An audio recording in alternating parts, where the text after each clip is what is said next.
Hey guys, what is up? Super K-Man Rocks here, and I'm here for my NACL week number 1 overview and analysis video. I love that we are finally here in NACL week number 1. Obviously, the schedule a bit different from last year, and that means the format is actually going to be a bit different from last year. There were so many games to cover, and alongside the fact that I cover all 4 of the major regions, it just felt like a lot to do an individual slide for everything in the NACL, especially when it was best of 2. But now, with, much fewer series per week, only 4 in this week, 4 to 8 around about for the rest of the year. Yeah, I'm gonna be going in depth on all of these series that we got this past weekend right after LCS. Obviously, a lot of things to be excited about when it came to the NACL. A lot of movement around these teams and these orgs. A lot of teams, I think, stepping up, and I think the general, power level of the league increasing quite a bit, I think was a really good thing.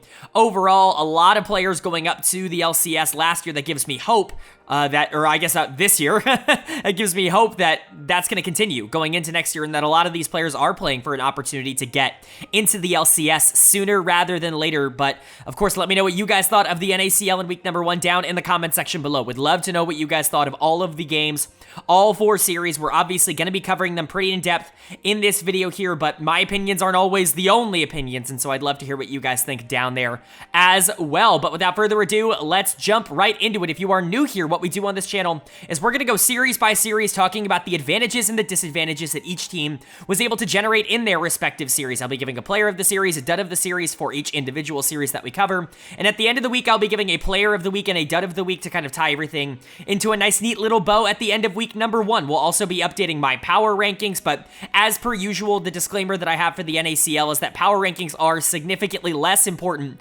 for the NACL than they are for a lot of other regions. A number 10 can beat number 1, and I wouldn't really be all that surprised in the NACL. And in fact, you would hope that there are upsets. You would hope that teams outperform what people are expecting them to do. That's kind of the whole point of the region or the league in the first place, is to make sure that these players are growing and changing and developing over time. So without further ado, let's get into our first series of the year here in the NACL, and it is a banger. No 2 teams could have better kicked off our season, in my opinion. We had FlyQuest Challengers taking on Disguised, and FlyQuest Challengers is going to pick up a huge 2-0 win at the start of the year for them. That is 2 games that were eerily similar, one a lot more of a bloodbath than the other, but FlyQuest with full control in both, and this was an incredibly impressive performance from a FlyQuest team that we were really hoping, I think, to see good things out of at the start of this year. I talked about how high their ceiling was, in my opinion, because you had players like, Quad, who could come in and destroy, Surdy, who I think is going to be one of the best top laners,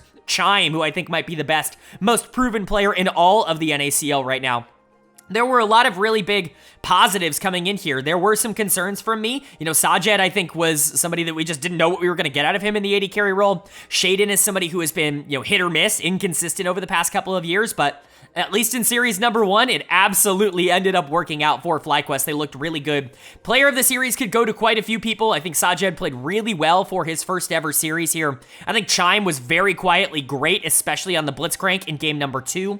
But I'm going to give it to Quad in the mid lane. He obviously took over that second game on the Azir, really blew that thing up, and that's one of the most impressive NACL performances I've seen in a while. Not going to try and compare him too much to other players, but he reminds me a lot of Eminus when he was playing in the NACL at the beginning of spring last year before he got called up to Cloud9's main roster, where it was like, oh, this guy's just going to come in and be a little bit more mechanically talented than a lot of the other people that he's playing against, huh?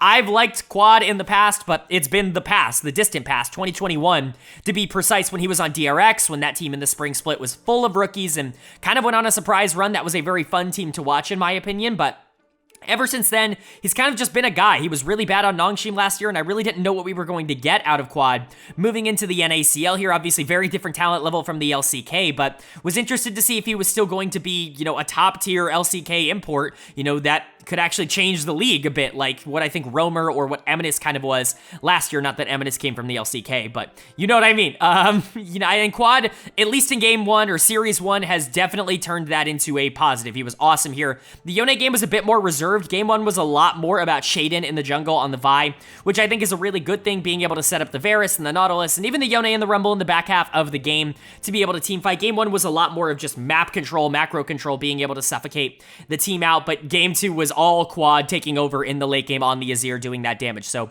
really good stuff from FlyQuest. I think talent-wise, this team absolutely can compete with anybody in the league. I had DSG as the #1 team going into the year, and they just got stomped by FlyQuest. That's how good this FlyQuest team probably is. They're going to be one of the best teams in the league for a little while. This is a very good look for them. And then for DSG, I'm not going to freak out. And again, FlyQuest is a very good team. Losing to FlyQuest wouldn't be as concerning if you didn't lose quite as hard and if you didn't quite lose in the way that you lost. I think I probably would have liked to see a couple closer games, but there are some positives to take away. I don't think Young was a disaster in this series at all. I thought the Akali in Game 2 was fine. The Azir in Game 1 was fine. I think Poom definitely showed some positives here, playing some enchanters. One of the big reasons I was excited for DSG is I was hopeful that Poom was going to be able to get his mojo back here in the NACL, really kind of get that growing period that he was never really allowed at the beginning part of his career when he was kind of hotshot up to the LCS by 100 Thieves. I was really excited to see, what he was going to be able to do at this level, but unfortunately, a bit of concerns with, just a couple bad series coming in here. Dud of the series is going to go to Manui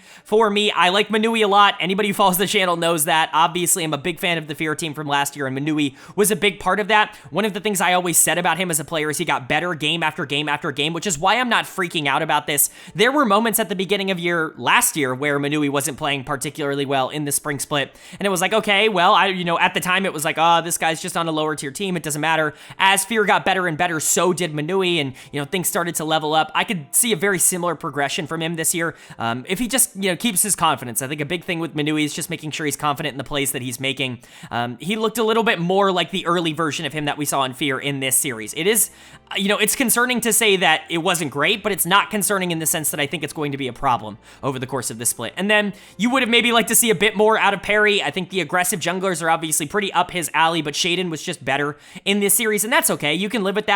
Perry, also a player who was on that Cincinnati Fear team last year. I had him ranked as my #1 jungler in the entire league coming into the league this year, and I would still stick by that. I think obviously Perry is a very good prospect. He's somebody who is LCS ready, or he certainly was LCS ready last year. He's been getting a lot of time in the offseason to play and practice with some big streamers, and his content's been blowing up, and that's obviously great for him. I would love to see him translate that to success on DSG. Just because it didn't happen here in Series 1, I don't want to freak out. Again, Perry is a very good player. I'm not worried that he's not going to be good the rest of the year. But generally, I think for DSG, you just kind of hope that maybe their next series is a little bit better than this one. I'm not going to sit here and say that it was perfect, but I'm going to sit here and say that I'm not going to freak out because you lost to FlyQuest, who is, again, one of the more talented teams in the entire league. And then for Fly, you're one of the more talented teams in the entire league. That's a pretty darn good thing to say. Quad was awesome. I thought Shaden was really good here. Sajet and Chime had a very good first impression. I think generally speaking, FlyQuest just kind of showed everything that you could have wanted to see out of them at the beginning of the year. This could be a team that's a little bit better and a little bit of a higher floor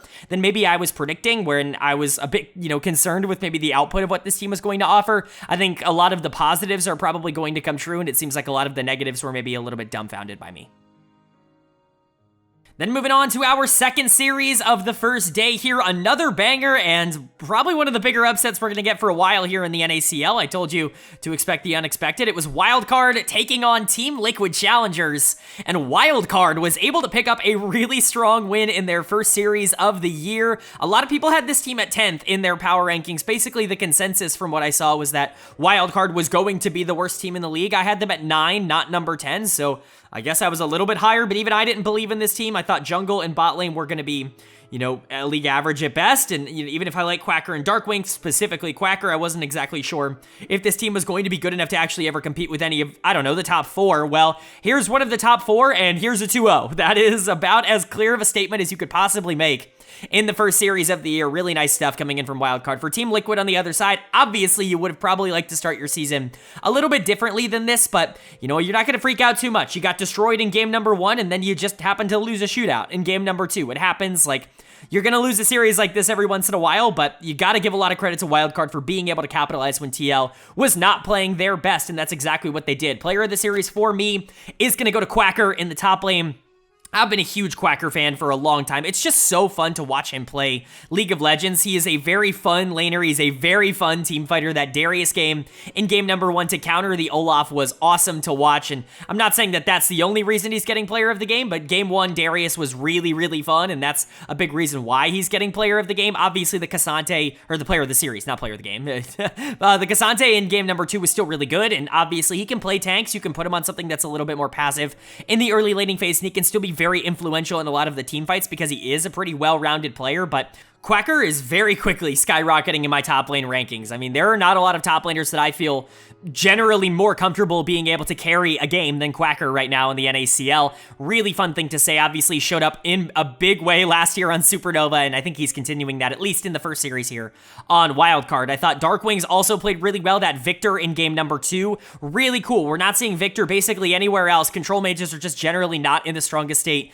that they've been in the entire world right now. You know, we're seeing either scaling mid laners, things like the Azir and the Corki, or we're seeing champions that have, you know, some sort of wombo attached to them. Orianna, Nico, you know, that kind of style, even a Tristana, right? Those are the kinds of things that we're seeing in the mid lane right now. Victor doesn't necessarily fit either of those archetypes, but Darkwing's pulling him out here and looking really good on him in game 2, still showing that that champion can do a lot of damage in team fights towards the back half of a game where you really need somebody to be able to step up and do that. I thought Winnie was very good in this series. The Xin Zhao and the Sejuani consistently setting up a lot of things for the rest of the team. Maybe he was the first person to die in a lot of fights, but oftentimes it comes off the back of him making a big play. And then Aaron and Doxa, I mean, Yasuo support. That's a pretty wild one, even for me. I understand that Doxa is obviously a former mid laner. We covered him a lot on this channel last year, but this is quite the introduction for a bot lane that I'm not going to say people were worried about, but one of the question marks was, can this be a top tier bot lane in the NACL? And with Fearless Draft, I actually think that benefits a bot lane like Aaron and Doxa that are willing to pull out things like Senna Yasuo as a bot lane duo overall. And so really good stuff from Wildcard. I think this team looked better than anyone could have anticipated, but I'm not entirely surprised to see them show up. Maybe I'm probably less surprised, I would say, than other analysts that I've seen. And then for Team Liquid, you know, it's going to happen. You're going to lose series like this every once in a while. You don't want to overreact to the first series of the year, but you probably would have liked to see them at least take a game off of Wildcard. That probably would have been, you know, the ideal thing for a team that was pretty heavily favored in this matchup. But like I said, game 1 was just a stomp. Nobody was winning on the side of Team Liquid. They really couldn't accomplish anything. And then game 2 was a shootout, a complete bloodbath towards the back half of the game. It really just resulted in who was going to win the final fight on who was going to end the game, and that was Wildcard.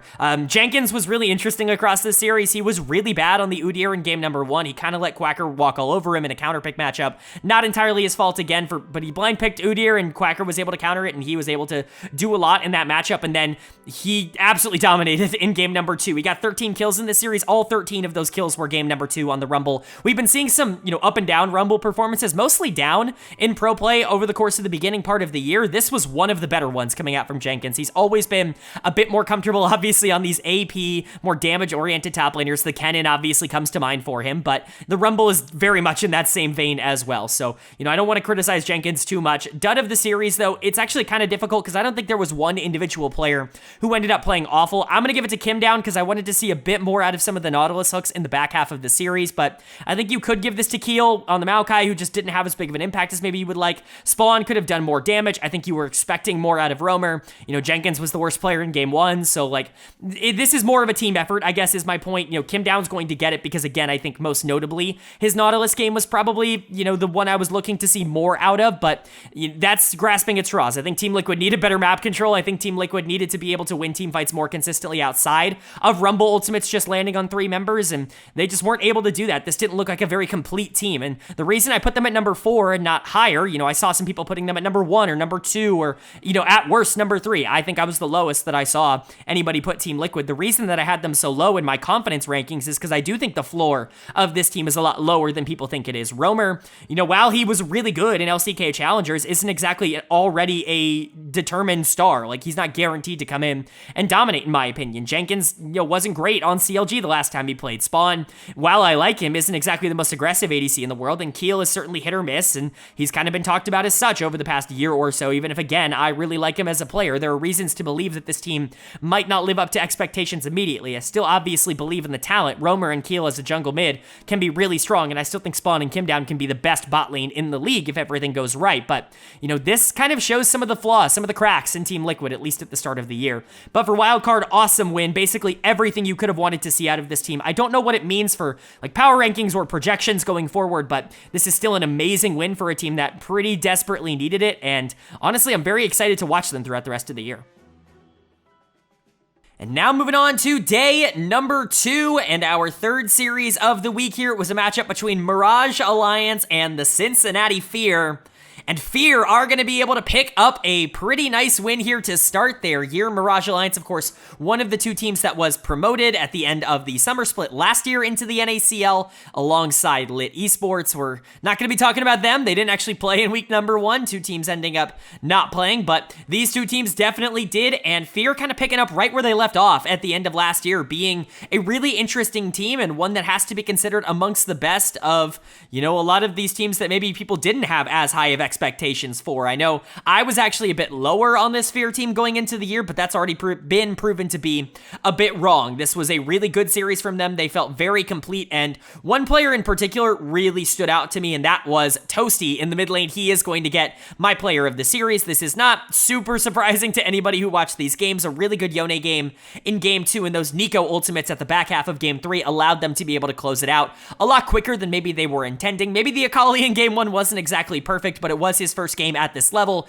You can cut him a bit of slack for not being, literally perfect, but I think generally, honestly, he was awesome in this series, and a lot of the positives that we heard from a lot of analysts going into the year, people who were more familiar with him than I was, that ended up coming true. I was really only familiar with him from his last couple of months before he ended up joining Fear. I didn't know much of him before that, but the last couple of months I was like, there's good and there's bad. I'm interested to see what happens in the NACL. I was taking more of a wait and see approach. Well, I waited and I saw some really good stuff from him in this game and in this series, specifically that Nico game in game 3 where I thought he was great, but obviously the Yone was awesome too. So generally just a really good series overall from Toasty. I actually think everybody on Fear really played well. Chad was awesome in this series, was really aggressive, was constantly looking for plays, never really went in without a purpose, which I think is very important when you're going to play champions like Trundle and specifically Nocturne. A lot of people, when they hit that ultimate button, feel like they have to just go in and try to get a kill and trade 1 for 1, and even if it's not a great situation, go for it. I don't think that's the ideal way to play Nocturne, and that's not how Chad played this game. I was really impressed. This is actually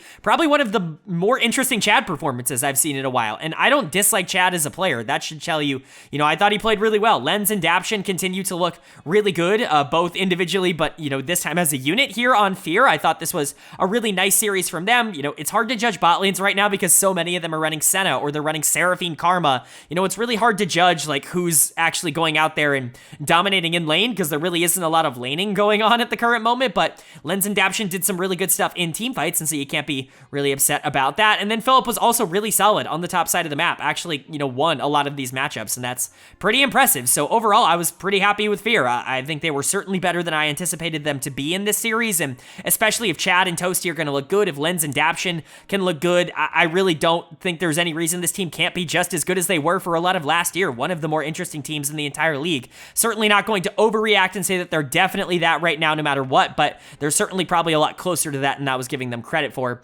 And then for Mirage on the other side, really, really bad Series 1. I think obviously the first game was pretty good. You were able to play off of Will and RJS, who were definitely your standouts in this first series. If you've noticed a bit of a pattern, a bit of a trend, mid-jungle is pretty darn strong right now. You have a lot of opportunities to win through that area of the map.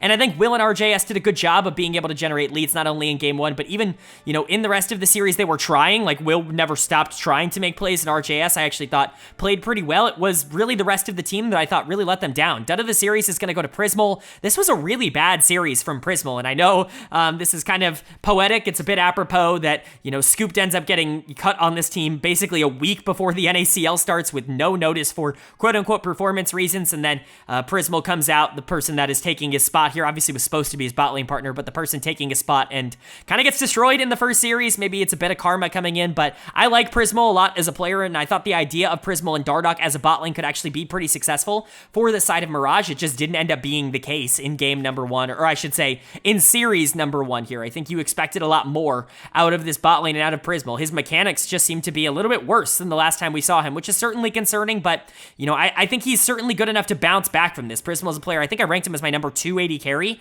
in the NACL. Last time he played AD carry, he was around that level. Obviously, was very much not at that level in this series, but I think he can get back to that. Aloran was just kind of there on the top side, and Dardoch, I don't think he was miserably bad, but I certainly think he could have played better, especially especially on the Lulu in game number 3, where he felt a bit more uncomfortable than he did in the first 2 games on champions like Rel and Senna. I still think Mirage has the potential to be an interesting and, fun team to watch as we go throughout the rest of the year, but I'm really not sold on them maybe being as high as I put them. They were in my top 6 at the start of the year. That clearly is probably not the case. Fear was the better of these 2 teams. They played better in this series, and I'm glad they won it. They were the better team. I think especially if Toasty and Chad can continue this streak of looking really good like they did in this game, I mean, the sky's the limit for a team like Fear. I genuinely think they could be one of the scarier teams in the entire league. Obviously, we're going to have to see what they do maybe against better competition, but at least in Test 1, they've definitely passed.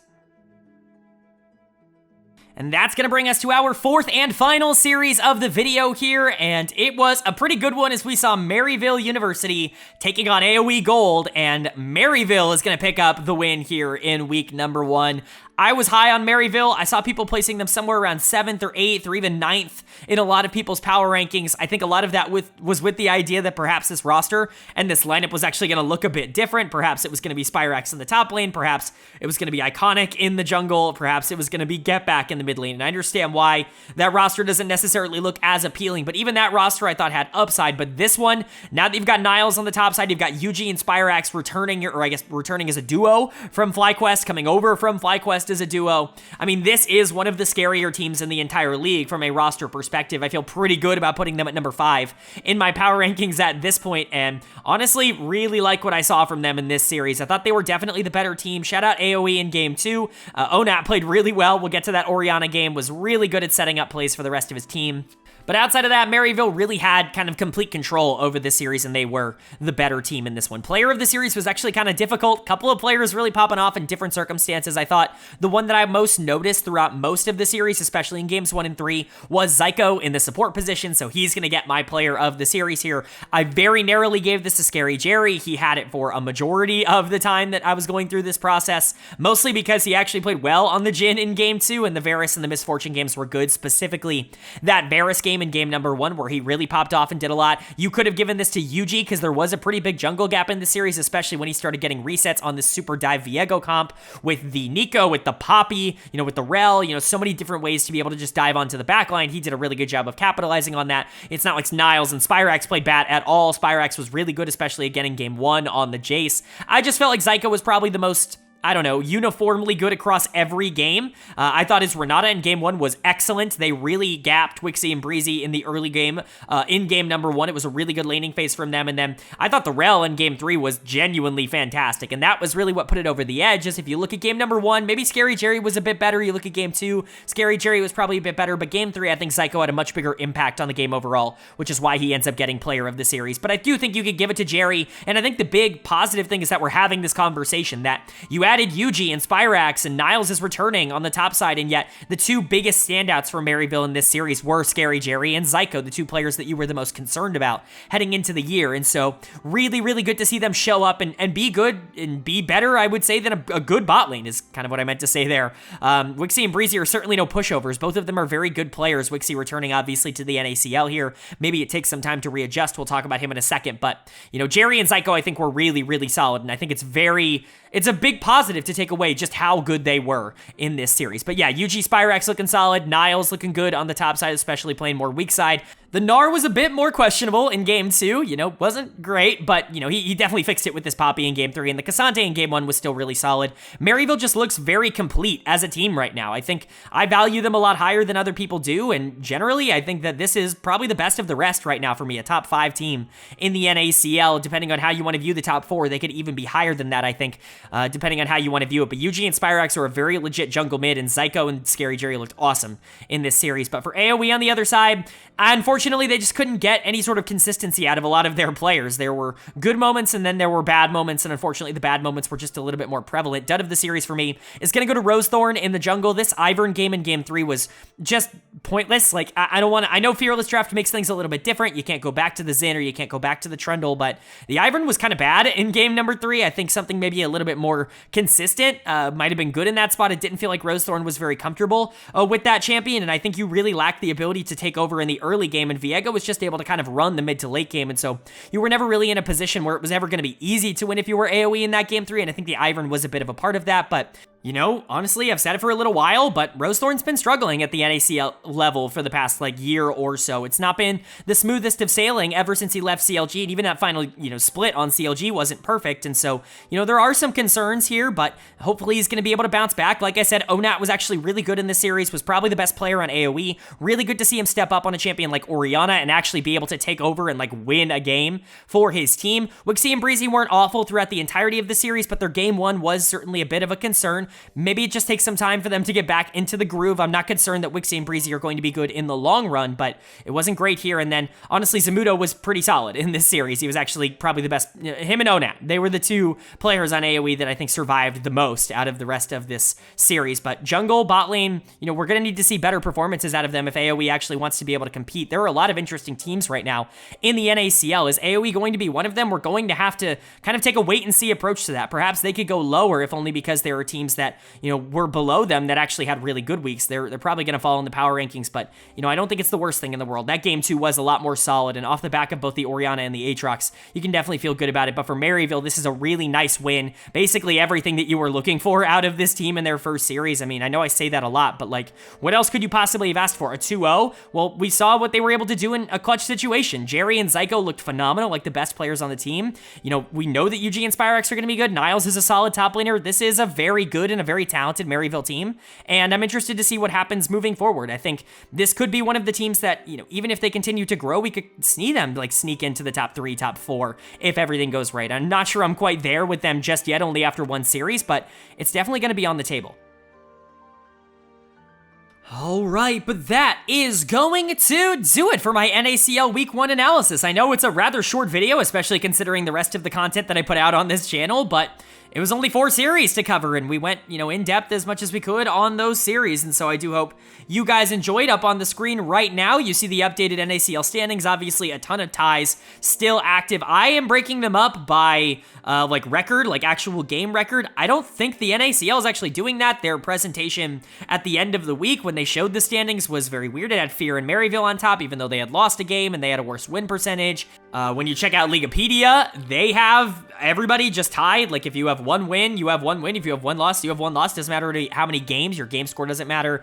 I decided to separate it myself. I don't know what they're going to do in terms of tiebreakers, but this is just how I'm doing it. I assume this is how it's going to be, but let's go ahead and go over the format. If you saw the LCS video, you're familiar with this image. Obviously, you can see the ranking where the team is ranked from, 1 to 9 in this case, but really 1 to 10 in the league. At the top on the left, you can see their 2 records. Their series record is the big one. Their game record is the small one. And on the right side, you can see 3 things. The first thing is going to say the power ranking number. That's where I personally power rank these teams after week number 1. You're going to see change, where that has changed from last week to this week. So how many spots they've either risen or fallen in my personal power rankings and their current streak. So that's what's up on the screen. Now, again, any ties will just be broken alphabetically, like I said before, but let's go over the risers and the fallers in the power rankings.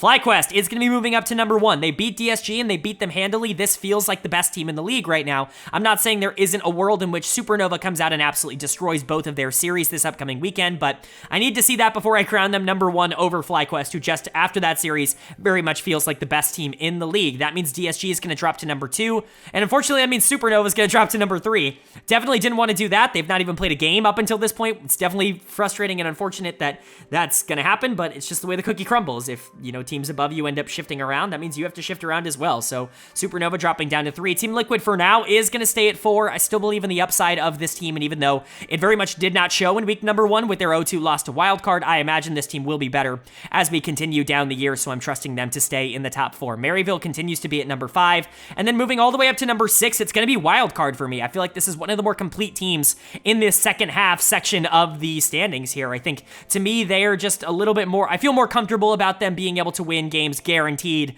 than maybe some of the other teams, but Fear is still going to move up to number 7. If you wanted Fear at 6 and Wildcard at 7, I absolutely would understand that as well. Unfortunately, the 2 teams moving down, Mirage moving down to number 8, AOE moving down to number 9. That's the order I feel those 2 are in at the moment. And then LiT, of course, having not played as well, is just going to stay at number 10. There really hasn't been enough for me to say that they are or are not better than anybody else. We're going to get, again, more information when they play this upcoming weekend, but let me know what you agree on and disagree on down in the comment section below. I doubt that we're going to have the exact same power rankings, and I'd love to know where we differ, of course, conversationally down in the comment section section below, but it's time to move on to my player of the week and my dud of the week. Again, if you have not been watching my other region analysis, I have a new slide for this. I haven't visualized at the end of these videos. I wanted you guys to let me know down in the comment section, though, do you think this section is necessary for the NACL if they're only going to be playing, at most once a week? Is it really worth calling a player of the week when I'm already doing a player of the series for every single time these teams play? Let me know if you think that's even worth it, or if you just would rather see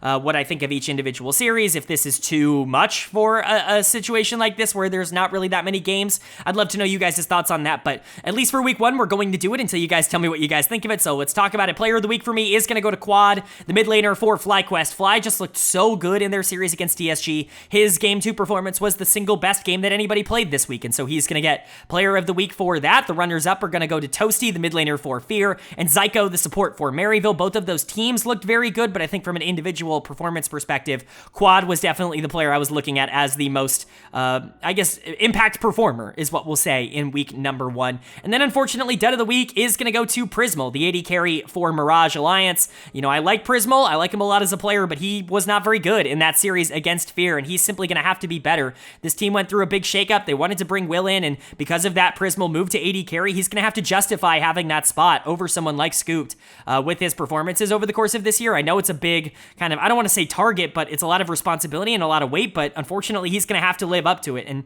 it just wasn't the case in the first series that they played. He wasn't the only option, but he was the one that I ended up going with for my dud of the week in week number 1. Again, such a small sample size. I hate giving either of these players like player of the week or dud of the week when they really only played 2 or 3 games. It's really hard to kind of make that, a full thing here, but at the end of the day, that's just going to be how it kind of goes. So let me know what you guys think of the format down in the comment section below, and if you did enjoy the video, leave a like. It really does mean a lot. Lets me know you guys are enjoying the content, and it does help get this video out to a lot more people, which I'm always very appreciative of. If you're new here, hit the subscribe button. We don't only post about the NACL on this channel, we post about all 4 of the major regions as well, and so if you want some comprehensive overviews of like LCS games or LEC games that are happening, LCK and LPL are also up and running, this is the channel for that. Hit subscribe and hit that bell so you can be notified when those videos do go live. But of course, with all that being said, I hope you all are having a great day. I hope you continue to have a great day, and I will see you all later.